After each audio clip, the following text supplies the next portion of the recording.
Hello friends, hi. எல்லோரும் எப்படி இருக்கீங்க? கண்டிப்பாக நல்லா இருப்பீங்கன்னு நம்புகிறேன். இல்லை நம்ம என்ன பேச போகிறோன்னா, அந்த பொம்மை டாஸ்க்கு அன்ஷிதா, ஜாக்லின் அப்படி அவங்களுக்கான அந்த ஸ்ட்ராங்காக 2 பேரும் ஸ்டபனாக நின்று அந்த விஷயங்கள் தான் பேச போகிறோம். இதோட ஃபஸ்ட் பார்ட் ஆல்ரெடி நான் போட்டிருக்கேன். அதோட கண்டினியூஷன் தான் இது. அது ஃபுல்லாக பேச முடியாதுங்கிறதுனால நான் 2 பார்ட்ஸாக போட்டிருக்கேன். பார்க்காதவங்க அதை போய் பார்த்துட்டு வாங்க. இப்போ ஆல்ரெடி வந்து அதுக்கு முன்னாடி நம்ம சேனலுக்கு ஃபஸ்ட் டைம் வரவங்க சப்ஸ்கிரைப் பண்ணிக்கோங்க. சப்ஸ்கிரைப் பண்ணுறது தான் அங்கே ஒரு கீழே ஒரு பெல் பட்டன் தெரியும். அதை வந்து ப்ரெஸ் பண்ணுங்கள். ஓகேங்களா? எனக்கு கொஞ்சம் பேர் இது வந்து எப்படின்னு தெரியலன்னு கேட்டிருக்காங்க என்கிட்ட பர்சனலாக. அதனால் நான் அதை சொல்கிறேன். அந்த பெல் பட்டனை ப்ரெஸ் பண்ணிக்கோங்க.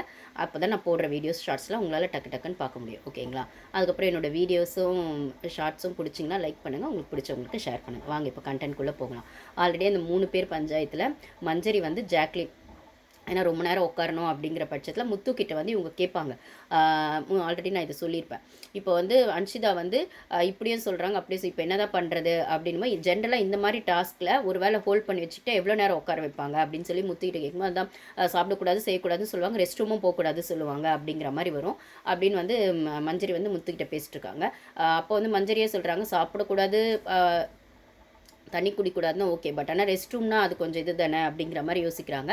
அதுக்கப்புறம் வந்து பார்த்தா முத்து வந்து இன்னொன்று சொல்லுவார் அன்ஷிதா போய் மஞ்சரி கிட்ட என்ன சொல்லுவாங்கன்னா, இப்போ நீ வந்து ஒரு வார்த்தை கேட்டு வச்சுக்கோ அன்ஷிதா கிட்ட. இப்போ வந்து எதனால் அவங்க வந்து இப்படி உண்டு கொடுக்க மாட்டேன்ற ஸ்டபனாக இருக்காங்க, உள்ளே வைக்க மாட்டேன் அப்படிங்கிறத நீ கேட்டு வச்சுக்கோ. அதாவது என்ன மாதிரி கோவம் இல்லை எந்த ரீசனுக்காக நீ தெரிஞ்சு வச்சுக்கிட்டா உனக்கு அது யூஸ்ஃபுல்லாக இருக்குன்ற மாதிரி அந்த ரீசனை முத்து தான் அதை வந்து முத்து தான் வந்து கேட்க சொல்லுவார் மஞ்சரியை. ஒரு வகையில் அந்த இவங்க என்ன பண்ணுவாங்கன்னா, எப்படி இருந்தாலும் எனக்கு வைக்க இஷ்டம் இல்லைன்னு மட்டும்தான் அப்போ அனுப்பிச்சு தான் சொல்லியிருப்பாங்க அந்த டைமுக்கு. அதுக்கப்புறம் நான் சொன்ன மாதிரி இந்த சைடு ஒரு குரூப் அந்த சைடு ஒரு குரூப் 2 பேர் உசுப்பேற்றிட்டு இருப்பாங்க. ஜாக்லின் ஒரு பக்கமும் அன்ஷிதா ஜாக்லின் கூட ஓகே, அங்கே இருக்கிறவங்க சௌந்தர்யா அவங்க 2-3 பேர் தான். இதில் சௌந்தர்யாக்கும் மஞ்சரியே பிடிக்காது தான். ஆனால் அது அன்ஷிதா வச்சுக்கிட்டு அங்கே ப்ளே பண்ணுறாங்கன்றது இவங்களும் உள்ள ரசிக்க தான் செய்கிறாங்க.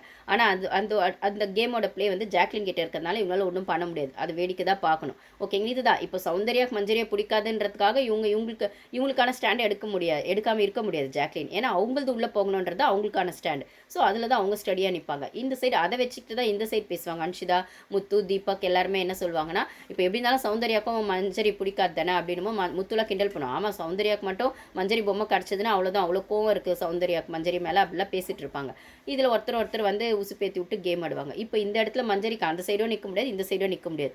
இப்போ வந்து இவங்க வந்து ஓப்பனாகவே கேட்பாங்க அன்ஷிதா கிட்டே. இந்த ஃபுல் குரூப் இங்கே இருந்தாலுமே இவங்க மஞ்சரி காதில் விழுற மாதிரி அன்ஷிதா திருப்பி சொல்லுவாங்க. அது தீபக் ஜாக்லின் எடுத்துகிட்டு போய் அதை வச்சாலுமே நான் இதை வைக்க மாட்டேன், எனக்கு இதை வைக்க இஷ்டம் இல்லை, இந்த பொம்மையை வைக்க இஷ்டம் இல்லை அப்படின்னு. அப்போ வந்து மஞ்சரிக்கு உனக்கு எதுக்கு இவ்வளோ கோவம், ஏன்னு நான் தெரிஞ்சுக்கலாமா அப்படின்லாம் சொல்லும்போது அவங்க என்ன சொல்லுவாங்கன்னா, அந்த ரீசன் எனக்கு வேலிடான்னு தெரியல, பட் ஆனால் ஏதோ ஒரு ரீசன் சொல்லணுன்றதுக்காக சொன்னாங்களான்னு. அதாவது இவ்வளோ நாள் இங்கே வந்து 50 நாளாக வந்து நாங்களாம் கேம் ஆடல, என்னமோ ஒன்று பண்ணிகிட்ருக்கோம், கஷ்டப்பட்டு நாங்கள் வந்து என்னமோ ஒன்று பண்ணிட்டுருக்கோம். நீங்கள் just like that wild card என்ட்ரியாக உள்ளே வந்துட்டு அதாவது இந்த கேம் பொம்மை டாஸ்க் ஆரம்பிக்கும் போது நினைக்கிறேன், பொம்மை டாஸ்க் ஆரம்பிக்கும் போது இப்போ தான் இண்டிவிஜுவல் கேமே ஸ்டார்ட் ஆகுது, இப்போ தான் ரியல் கேமே ஸ்டார்ட் ஆகுதுன்னு ஒன்று ஜஸ்ட் லைக் தட் சொல்லிவிட்டு அது எங்களுக்குலாம் எவ்வளோ ஹர்ட் ஆகும். நீங்கள் வந்து இப்போ வைல்ட் கார்டு என்ட்ரியாக வந்து ஜஸ்ட் லைக் தட் சொல்கிறீங்க. அப்போ இவ்வளோ நாள் நாங்கள் என்ன சும்மாவாக இருக்கோம்? எங்கள் கேம் ஃபஸ்ட் டேலேருந்தே ஸ்டார்ட் ஆயிடுச்சு. 50 நாளாக நாங்களாம் இங்கே கஷ்டப்பட்டுட்டு சாப்பிடாம செய்யாமல் என்னமோ ஒன்று பண்ணிட்டு கஷ்டப்பட்டு எப்படி ஜஸ்ட் லைக் தட் நீங்கள் சொல்கிறீங்க, அதுக்காகவே நான் வைக்க மாட்டேன்ற மாதிரி அந்த ஒரு சொல்லுவாங்க. எனக்கு ஒன்றும் அது வேலிட் ரீசனாக தெரியல. எப்பயுமே வைல்டு கார்டு என்ட்ரி உள்ளே வந்தால் இந்த மாதிரி தான் அவங்க சொல்லுவாங்க, நீங்கள் கேம் ஆடல அப்படின்னு. ஏன்னா வைல்டு கார்டு விடுறதுக்கான பர்பஸே அது தானே. அதே மாதிரி இப்போ வந்து அந்த இடத்துல அவங்களுக்கு டிஃபெண்ட் பண்ணி பேசிக்குவாங்க. நாங்களாக சொன்னோம் நீங்கள் கேம் ஆடுறீங்க ஆடலன்னு, நாங்கள் உள்ளே வரும்போது நீங்கள் தானே கேட்குறீங்க, வெளில எப்படி ப்ரொஜெக்ட் ஆயிருக்கு, வெளில எப்படி இந்த கேம் போகுது, வெளில ஜனங்க என்ன பேசுகிறாங்க அப்படின்னு நீங்கள் தானே கேட்குறீங்க. நீங்கள் கேட்குற பட்சத்தில் அது சுவாரஸ்யம் இருக்கா இல்லையான்னு தானே நாங்கள் சொல்கிறோம். அப்புறம் அது எப்படி நீங்கள் வந்து அது ஒரு ரீசனாக சொல்வீங்கன்னு மஞ்சரி அந்த சைடுக்கு ஸ்ட்ராங்காக தான் பேசுகிறாங்க. இந்த இடத்துல இந்த ரீசனை முத்துவன் தான் சொல்லியிருக்கார் போல். முத்துவையும் அவங்க கோத்து விட்டுருவாங்க மஞ்சரி. இப்போ நான் மட்டுமா சொன்னேன், முத்து நீ கூட தானே சொன்னேன் இந்த மாதிரி இந்த இண்டிவிஜுவல் கேமே ஸ்டார்ட் ஆகலை, இப்போ தான் ஸ்டார்ட் ஆக போகுது, பொம்மை டாஸ்க் ஸ்டார்ட் ஆகும், நீயும் தானே சொன்ன, இப்போ அவங்க என்ன மட்டும் சொல்கிறாங்க, அப்போ நீ சொன்னதையும் சொல்லு அப்படின்னு மஞ்சரி முத்துவையும் கோத்து விட்டுருவாங்க. அங்கே தீபக், விஷால், ஆனந்தி, சாச்சனா எல்லாருமே, தர்ஷிகா எல்லாருமே இருக்காங்க. இதில் இன்னொரு பாயிண்ட்டு ஸ்ட்ராங்காக வந்து மஞ்சரி வைப்பாங்க. ஆமாம், பின்ன என்ன 50 நாள் கேம் ஆனன்றீங்க, ஃபஸ்ட்டு கேம் அந்த ரிஜெக்ட் ஆகிடும் இல்லைங்களா, அந்த ஃபவுல் கேம், அதை பற்றி சொல்லுவாங்க. அப்போ தர்ஷிகா அவங்க கூட தானே ஆடி இருக்காங்க, அந்த பொண்ணுக்கானது யாருமே எடுக்கவே இல்லையே, அப்போவே உங்களுக்கான ஒத்துமை தெரியலையா, நீங்கள் எல்லாரும் என்ன கேம் ஆடி இருக்கீங்கன்னு. உங்களில் ஒருத்தியாக 50 நாள் உங்கள் கூட ட்ராவல் பண்ண ஒருத்தியதே நீங்கள் எடுக்கல அப்படிங்கிற அது கரெக்டான பாயிண்ட்டு தான். அதே நீங்கள் எடுக்கல, அப்புறம் நான் என்ன சொல்கிறது, அப்போ நீங்கள் கேம் ஆனது அப்படி தானே பார்க்க முடியும், இப்போ தான் இண்டிவிஜுவல் கேம் ஸ்டார்ட் ஆகுதுன்னு தானே சொல்ல முடியும் அப்படின்னு சொல்லும்போது உடனே அன்ஷிதா புரிஞ்சிடும். உடனே அன்ஷிதா வந்து அதாவது இப்போ வந்து எங்களுக்குள்ளே பிரச்சனை பண்ணி விட்றேன் அப்படிங்கிற மாதிரி உங்களுக்கு கிள்ளி விட்ட மாதிரி இருந்துச்சா இல்லை அப்படின்ற மாதிரி இன்னும் கொஞ்சம் ஒரு மாதிரி நக்கல் நையாண்டி பண்ணுவாங்க அன்ஷிதா. அது நல்லாவே நம்மளால் அன்ஷிதாவோட இன்னொரு ஃபேஸ் அந்த இடத்துல பார்க்க முடிஞ்சதுன்னு தான் சொல்லணும். ஸோ வந்து இதில் முத்து வந்து மஞ்சரியும் கோத்து விட்டுருவாங்க. முத்து வந்து ரொம்ப சமாளித்து அவர் பேசவா சொல்லி தரணும். அவர் இன்னும் சூப்பராக அது ஓகே தான், இண்டிவிஜுவல் கேம் ஸ்டார்ட் ஆச்சு நானும் தான் சொன்னேன். பட் ஆனால் அவங்க என்கிட்ட கேள்வி கேட்டால் நான் பதில் சொல்லுவேன். உங்ககிட்ட தானே கேட்டாங்க, நீ தானே சொல்லணும் அப்படிங்கிற மாதிரி அந்த சைட் கோத்து விட்டுருவாரு. ஸோ அப்போ இதுலேருந்து என்ன தெரியுது, முத்துவை நம்பி எந்த இடத்துலையும் போய் நிற்க முடியாது. முத்து கூட உட்காந்தவே பேசினாலும் ஒரு விஷயம்னு வரும்போது அவருக்கான ஸ்டாண்ட் எடுத்துருவாரே தவிர கரெக்டாக நியூட்ரலான ஸ்டாண்ட் எடுக்க மாட்டார். அப்படின்னும் போது அவர் இப்போ ஜாயிண்ட் சேர்ந்துருக்கிறது சாச்சனா அதுக்கு மேலே கேடி தில்லாலங்கடி அப்படிங்கிற பட்சத்தில் அவங்க வந்து இவங்களுக்குள்ளே என்னென்னலாம் கேம் போகுது அப்படின்னு அவங்க அப்சர்வ் பண்ணிட்டு அவங்க ஒரு கேம் ஆடிட்டுருக்காங்க சாச்சனா. ஸோ அந்த வீட்டில் யாரும் நம்பக்கூடாது, நம்ப முடியாது அப்படிங்கிறது தான் யதார்த்தமான உண்மை. இதையும் மீறி குறைஞ்சபட்ச நியாயத்தோட விளையாடணும் அப்படிங்கிறதும் உண்மை தான். ஸோ இந்த கேம் எப்படி போகுதுன்னு பார்க்கணும். ஸோ ஒரு வழியாக வந்து மஞ்சரி வந்து எதுக்கு ஜாக்லின் அந்த டீல்னா, ஜாக்லின் அது சொன்னதுனால அவங்க வந்து உள்ளே போயிட்டாங்க. அதாவது ரெஸ்ட் ரூம் போனோம் அப்படிங்கிற பட்சத்தில் தான் வந்து ஜாக்லினோட பொம்மையை உள்ளே வச்சுட்டு இப்போ இவங்க 2 பேரும் வந்து வெயிட் பண்ணிருக்காங்க மீன்ஸ் இவங்க 2 பேரும் சண்டை போட்டுட்ருக்காங்க, அன்ஷிதாவும் ஜாக்லினும். இதில் ரெஸ்ட் ரூம் போயிட்டு அவங்க வந்து இந்த டிபேட்லாம் நடக்குது. இப்போ இவங்க 2 பேரும் வந்து சரி எல்லாரும் ஓகே, எல்லாரும் பேசிட்டாங்க, கலாய்ச்சிட்டாங்க, அவங்கவுங்க போய் உள்ளே போய் தூங்கலாம் அப்படின்போது வெளில இவங்களும் தூங்கலாம் அப்படின்போது நாய் கொலைக்கும் வெளில. அப்போ நாய் கொலைக்கிற பட்சத்தில் வந்து பிக் பாஸ் என்ன சொல்ல வர்றாருன்னா, தூங்கக்கூடாது, வெளில வந்து சாப்பிடக்கூடாது, தண்ணி குடிக்கூடாது தான் சொன்னாங்க, தூங்க கூடாது அப்படிங்கிற மாதிரி தெரிஞ்சோடனே அன்ஷிதாவும் ஜாக்லினும் உஷாரிடவும் அதை கூட பண்ணக்கூடாதா அப்படின்னு. அப்போ வந்து ரெஸ்ட் ரூமும் எதுவுமே பண்ணக்கூடாது வெளியில், அப்படியே விடிய முழிச்சிட்டே உட்காந்துருக்கணும், அவ்வளோதான். அப்படின்னும் போது அது எவ்வளோ கஷ்டம் அப்படிங்கிறது பொண்ணாக நம்ம எல்லாருக்குமே தெரியும். பட் ஆனால் இந்த டாஸ்க்கெல்லாம் இனிமேல் போக போக இப்படி தான் வரும், ஃபிசிக்கல் டாஸ்க் அப்படின்ற பட்சத்தில் இது நிறைய சீசனில் இப்படி நடந்திருக்கு. அப்போ வந்து சரி ஓகே அப்படின்னும் போது இந்த சைடில் அன்ஷிதா கூட வந்து கொஞ்சம் ரொம்ப நேரம் ஆகிடும். இப்போ 2 பேருக்குமே வந்து யூரின் பிரச்சனை வரும் அப்படிங்கிற பட்சத்தில் போகணும், ரெஸ்ட் ரூம் போகணும், யூஸ் பண்ணணும் அப்படின்னும் போது பவித்ரா ஒரு ஸ்டேஜுக்கு அப்புறம் வந்து இந்த சைடு யாரும் இருக்க மாட்டாங்க. அந்த ஒரு சைட் பார்த்தீங்கன்னா அன்ஷிதா கூட வந்து பவித்ரா வந்து உட்காந்துட்டு இருப்பாங்க. இப்போ வந்து பவித்ராவுக்கு வந்து அன்ஷிதாவுக்கு வந்து ரொம்பவே வந்து போகணும் அப்படிங்கிற ஒரு ஸ்டேஜ் வந்துடும். அவங்க எழுந்தாலே கஷ்டமாக இருக்கும், எழுந்துக்கவே முடியல அப்படின்னும் போது அப்போ பவித்ரா யாரும் ஹெல்ப் பண்ணக்கூடாதுன்னு சொல்லியிருப்பாங்க பிக் பாஸ். இருந்தாலும் இவங்க நைட் டைமில் அவங்களுக்கு அந்த நண்டு லுங்கிஸ் கொடுத்துருப்பாங்க இல்லைங்களா, அதையும் ஒரு சேஃபர் சைடுக்கு எடுத்து வந்து இவங்க யூஸ் பண்ணிக்குவாங்க. யூஸ் பண்ணிக்கிட்டு வந்து என்ன சொல்கிறது, ஒரு சேஃபர் சைடுக்கு சரி ஓகே எழுந்து ரெஸ்ட் ரூம் போகலாம் அப்படின்னாலுமே இதெல்லாம் வந்து ரொம்ப கஷ்டமான விஷயங்க. அந்த டாஸ்க்கை 2 லேடிஸுமே ரொம்பவே டஃப் ஆகிட்டு கொடுத்தாங்கன்னு தான் சொல்லணும்.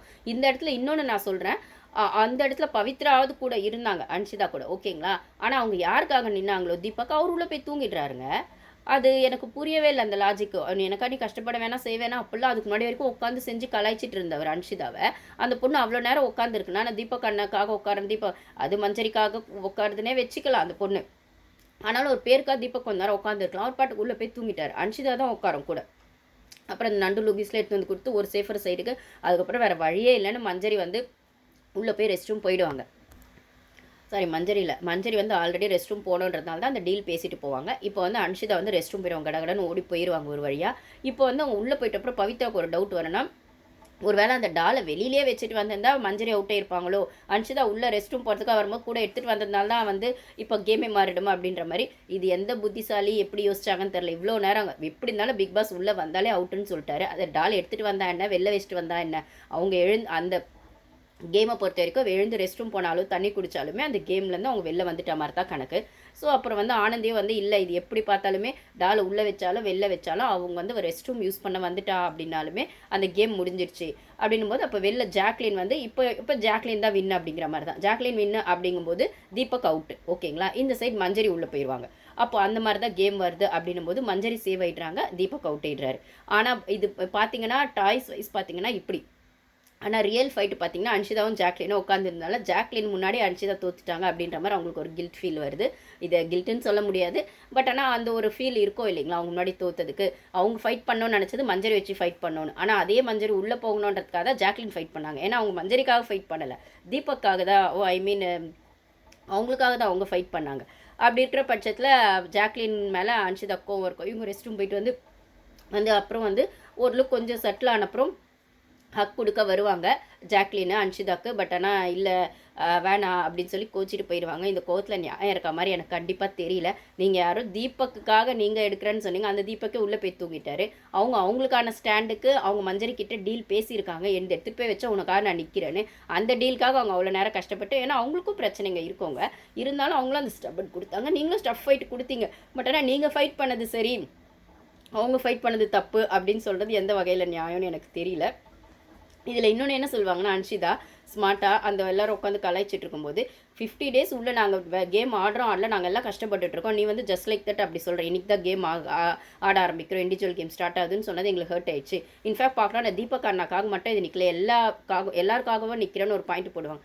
அது என்னங்க எல்லாருக்காகவும் நிற்கிறது, உங்களுக்கு மஞ்சரி பிடிக்கல, மஞ்சரிக்கு வச்சுட்டு ஒரு கேம் ஆடுறீங்க. இப்போ முத்து அதை தான் சொல்லியிருக்காருன்னா முத்துவை நீங்கள் கேள்வி கேட்க மாட்டீங்க. இன்ஃபேக்ட் முத்து சொன்னது அப்படியே ஒப்பிச்ச மாதிரி முத்து சொன்னால் சரி நீங்கள் வந்து பாய்ஸ் டீமுக்கு ஜாலரை போட ஆரம்பிச்சிட்டிங்க.